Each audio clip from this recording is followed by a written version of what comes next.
We hope you enjoy The Magicians, the interview by Rachel Lawson. Am I just a shadow you drew? Am I just a ghost you never knew? Am I only a dream in your mind? Why were you so unkind?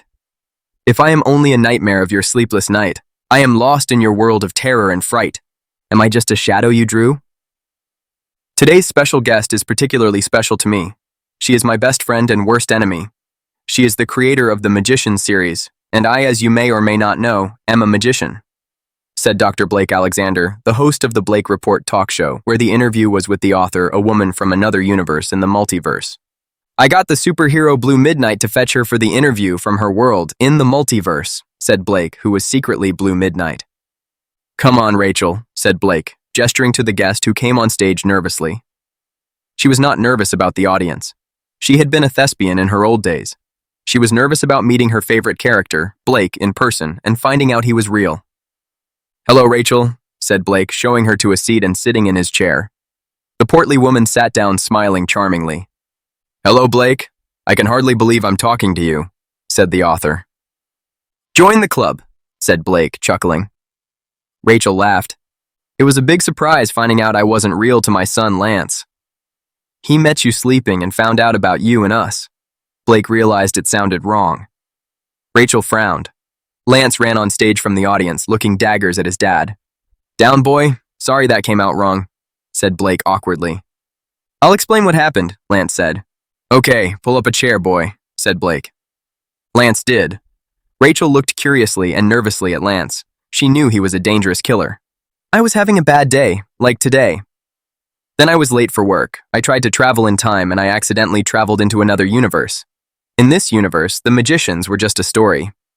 Written by this lady, said Lance, who pointed at the lady and said, everything to do with the world was familiar yet strange. I went to a library and Googled us and found out the magicians were created by a prolific and obscure local writer. I teleported to her when I couldn't find her in the local phone book. I appeared on her doorstep. Looking in the window, I saw a big couch and two hands typing on a computer. She seemed unaware I was there and I was freaking out. I left as quickly as I could, but came back later. She was sleeping. Alone. I asked her why she was so mean to her characters. She mumbled back. She just let the words come out and write themselves. I asked her where she came up with her characters. She replied slowly, bit by bit, over 30 years of writing. They came to life. Then I got sucked into an interdimensional portal. I saw her wake up. She looked very scared. I was asked by Tempest, my brother, the timekeeper, what I saw. I told him, some things are best not spoken of. Sorry, but your world is a nightmare, Rachel. It's not that bad, said Rachel. Oh, I thought it must be bad to inspire our world, said Lance. I have used real events to inspire me on the odd occasion. Other times it's contest prompts on the poetry site I'm on, Rachel said. Oh, nice, said Blake, smiling. The author knew he was just being polite. It was either over his head or not interesting, so she went silent. Now, to lighten the moment, I shall sing a song you wrote about your meeting with Lance, said Blake, standing up and walking to a small stage with a standing microphone.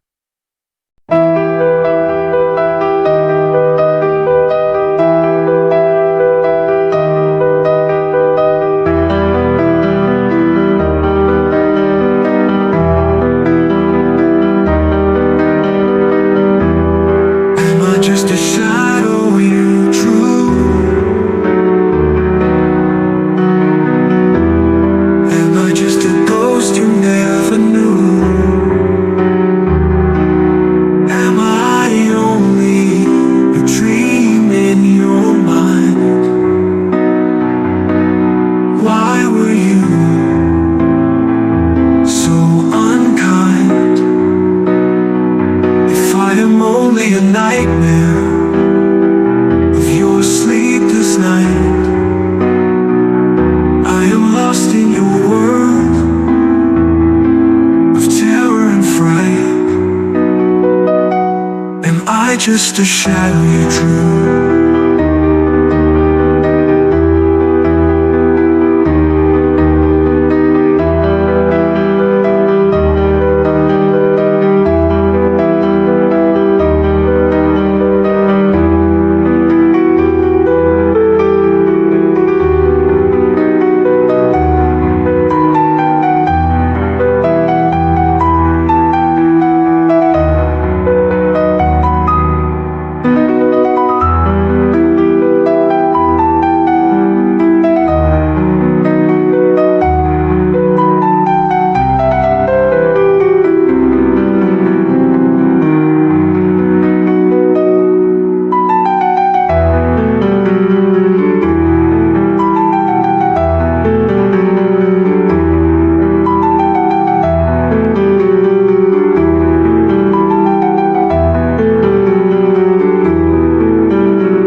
sang Blake with his ethereal tenor voice, which would have been appreciated more if not for the barbed words.